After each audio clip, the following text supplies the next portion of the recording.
Близу 3000 евра планира да потроши општина Кочани за набавка на репрезентативен материјал за идната година. Со овие пари ќе се набавуваат подароците што вообичаено се даваат во посебни и свечени пригоди, при посета на странски и домашни делегации, на компании како и на спортисти, ученици и други граѓани од општината кои покажале значајни достигнувања во различни области.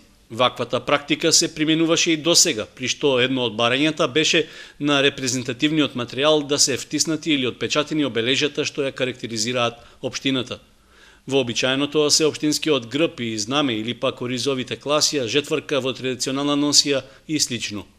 Иако сумата што е предвидена за намената е релативно скромна, од локалната самоуправа сметаат дека со неа без проблеми ќе може да се реализира набавката на целиот репрезентативен материјал за догодина. Во моментот тече рокот за пријавување по јавниот тендер за најповолен понудувач, а изборот на фирмата се планира за почетокот на идниот месец.